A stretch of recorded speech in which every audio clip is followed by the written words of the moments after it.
Hell on Wheels. That's us. 2nd Armored Division. And our boss, General Palmer. Quite an outfit. Tanks, infantry, artillery, and engineers.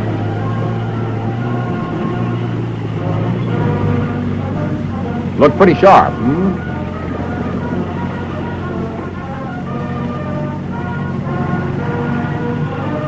It's our last show in the States. We were alerted a couple of days ago. One of the new men, a joker, put an open letter on the bulletin board. A letter to Uncle Joe.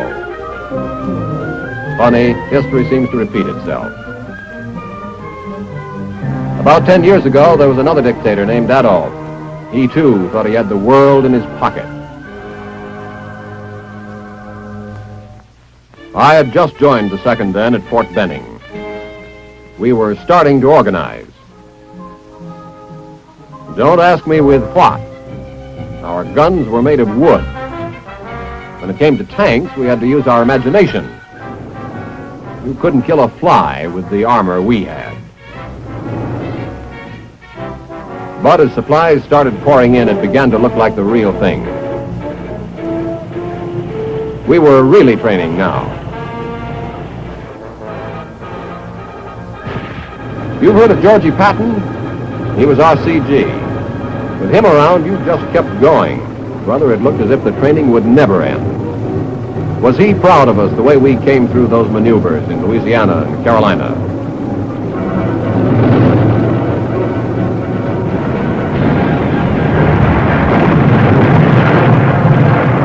We were a crack outfit now. They called us Hell on Wheels.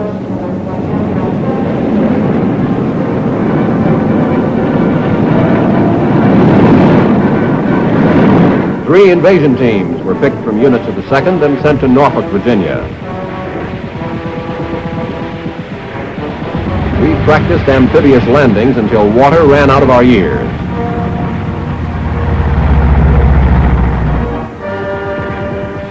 Soon enough, I found out why. We were going to be in on the African invasion. At 0400 on 8 November 1942, we hit the coast of Africa. Safi, Fadela, Port Lyote. Our mission was to secure these ports and to envelop Casablanca.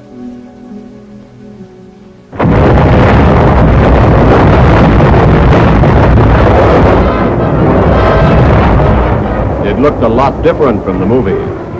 Nobody invited us to come to the Kasbah.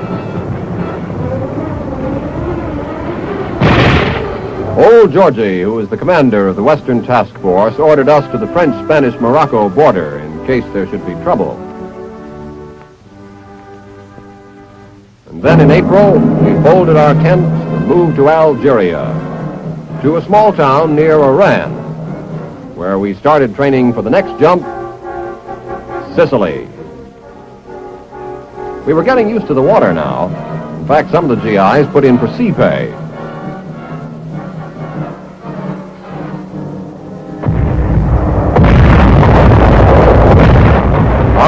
Sicily. The traveler gets a friendly welcome as he arrives at its sunny shores. Sure enough, the Hermann Goering Division sent us a tank battalion as a special welcoming committee.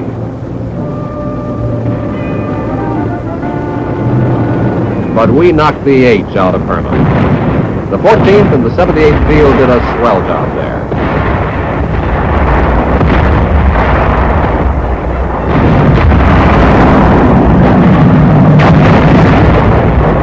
Then we moved on. We advanced steadily over mined mountain roads that were blown off the cliffs, over tank traps, over blown bridges, through a lot of Italian towns that sounded like the menu of a spaghetti joint.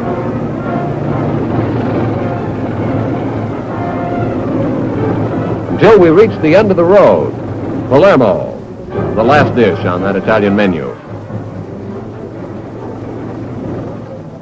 After setting up the administration of the western part of the island, we took another boat ride. Arriving in England a short time later, the first combat-tested armor to hit Great Britain. There was something in the air. We knew the big show in France was about to pop, and we were going to be in it. You could almost smell it, because the training was stepped up. Because a lot of big boys came to visit us, even Mr. Great Britain himself. And then one morning in June, we were on the water, getting our last-minute briefings. The date was D-Day +3. Omaha Beach was a lot different from Omaha, Nebraska. I'll take Nebraska anytime.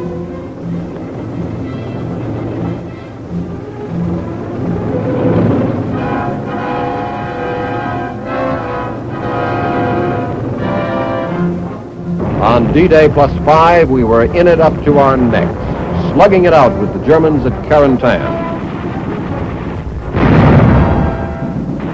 It was hedgerow country. Natural barriers 10 to 12 feet high that Jerry thought would stop us dead. Here's one time we threw the book away, used our tanks as battering rams. This was only the warm-up for the main event. The famous St. Lo breakthrough. Combat Command A, led by the 66th, fought in the vicinity of Tessy-sur-Vire, securing the left shoulder of the opening.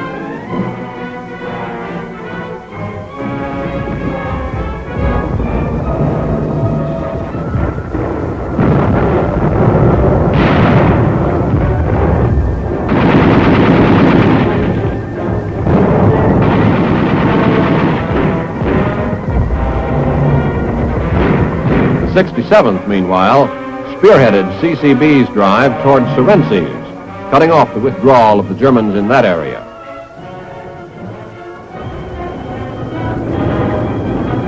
Old man Churchill was right. With sweat, blood, and tears. It was fighting, street by street, house to house, hand to hand.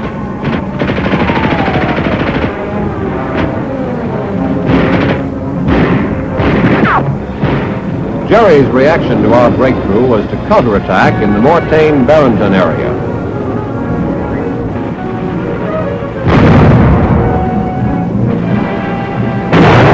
But we smashed it. And how?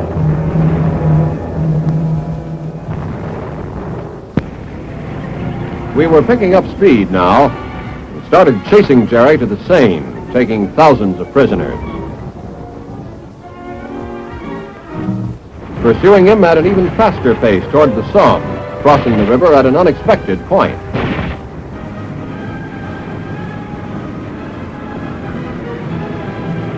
Here was one time we caught him with his panzers down.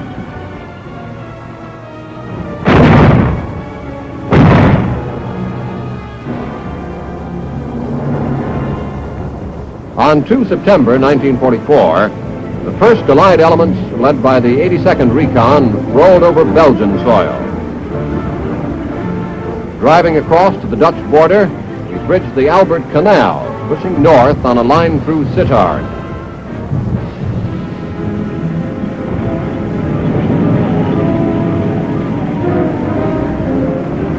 Tanks of CCB under General White made the first crossing of Germany's holy soil on 18 September at Hillensburg.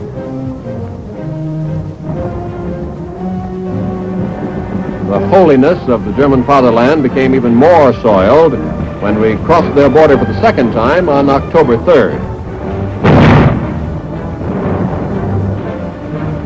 It was like taking an obstacle course all over again, only this time it was the real thing and on Jerry's home ground. He was well dug in at the Siegfried Line, the famous impregnable West Wall. We went in after him.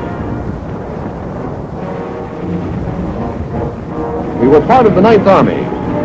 Combat Command B assisted in capturing Pallenberg-Ubac, while CCA moved to the south and took a couple of other Kraut towns after heavy fighting.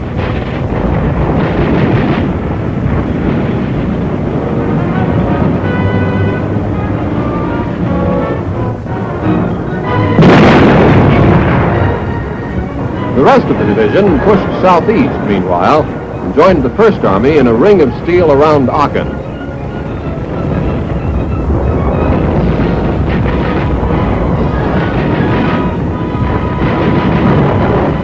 Late in November, we resumed the offensive, moving further east and south.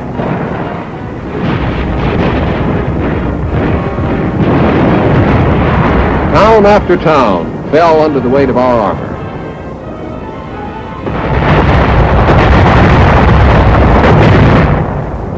But Jerry had still another trick up his sleeve. The famous Battle of the Bulge began.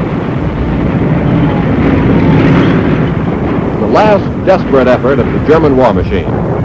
Adolf ordered his boys to do or die. There wasn't much time to lose. They had ripped our lines wide open at the Ardennes. We raced south to Sicily in Belgium and tore into their 2nd Panzer Division. The 92nd Field dished it out.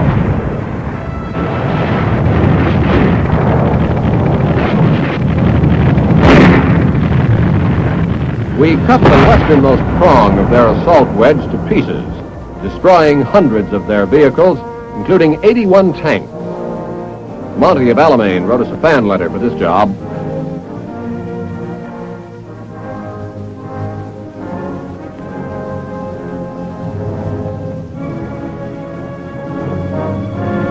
In Houffalize, where the 41st did some of their heaviest fighting in snow and ice, we left a junkyard of German vehicles.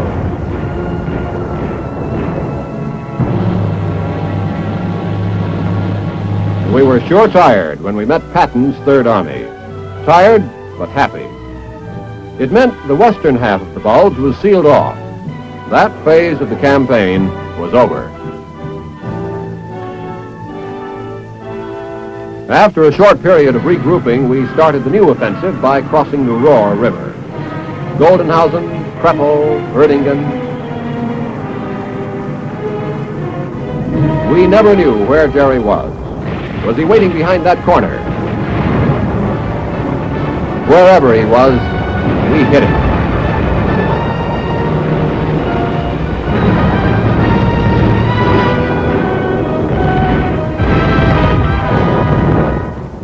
We kept going until we reached the Rhine on 3 March 1945. That's where the 17th Engineers showed their stuff, bridging the river under fire in 7 hours.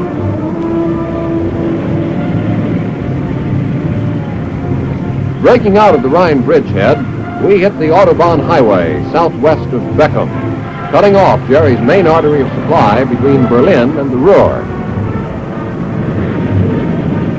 At Lippstadt, we linked up with elements of the 3rd Armored Division, closing the trap on Germany's most vital industrial area. Jerry was losing his cockiness now.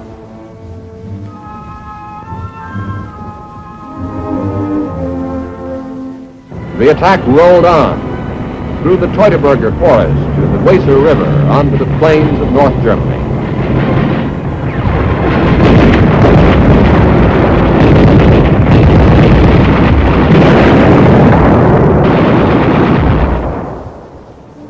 At Immendorf, the Hermann Goering Works fell into our hands.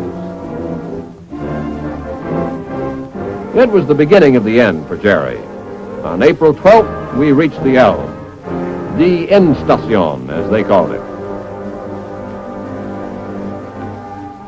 We had overrun an area of 3,000 square miles, taken 45,000 prisoners, captured some big cities like Magdeburg.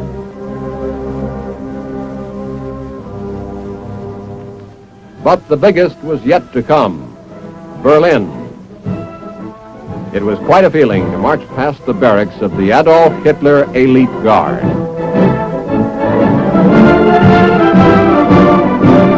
We were the 1st Division in Berlin. Our job was to provide security for the American sector of the city and furnish the honor guard for the Potsdam Conference.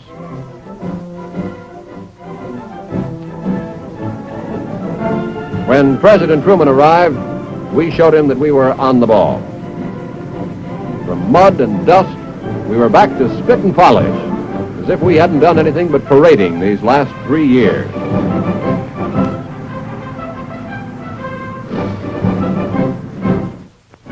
And then finally came that day in '45, when after 2 amphibious assaults, 7 major campaigns, the outfit started on its way home. Proud possessor of the French Fourragère, the Belgian Fourragère, and 13 distinguished unit citations.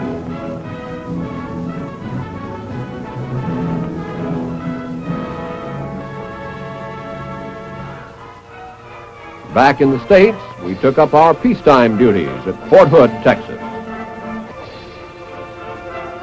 A lot of men got out. New men came in. As the world situation grew tense, it was out of the barracks and into the field again.